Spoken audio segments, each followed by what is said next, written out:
Welcome to Sai SL quality farms. In this video we don't harm any animals and birds. వీడియోలో కోళ్ళకి మర్చి and హాని చేయలేదండి. ఇంకా వీడియో విషయానికి వస్తుంది మార్చ్ 5th తీసిన వీడియో అండి, పొద్దున్న తీసిన వీడియో అండి. విడికా కక్కర పెట్టండి, డబుల్ బోర్డ్గా కక్కర పెట్ట సైజ్ పెట్టండి. ఇంకా 2 పెట్టలు ఉన్నాయి. ఇది కన్నా కావాలి అనుకున్న కాల్ చేయండి.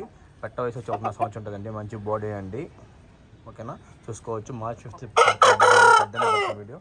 మళ్ళీ చాలామంది టైంపాస్ చేస్తారు, వాళ్ళ నెంబర్ అన్ని టైంపాస్ అని ఫీడ్ చేస్తున్నానండి. వాళ్ళు కాల్స్ అయితే ఎత్తాను, రిప్లై కానీ ఇవ్వనండి. ఇంకా చాలా టైంపాస్ చేస్తున్నారు. సో చూసుకోవచ్చండి. కూడైతే ఈరోజు చూసిన పెట్టండి, నచ్చి కావాలంటే కాల్ చేయండి. ఓకే ఫ్రెండ్స్, మా అడ్రస్ వచ్చి నాయుడుపేట, నెల్లూరు జిల్లా అండి. ట్రాన్స్పోర్ట్ పంపిస్తాను 11 ఏరియాకి. చూసుకోవచ్చు, ఈరోజు చేసిన పెట్టండి. 2 టాప్ గోల్డ్ కలిపి పెట్ట చూసుకోవచ్చు. ఓకే ఫ్రెండ్స్, ప్లీజ్ లైక్ చేయండి, షేర్ చేయండి, సబ్స్క్రైబ్ చేయండి మరిన్ని వీడియోస్ కోసం. Okay friends, thank you.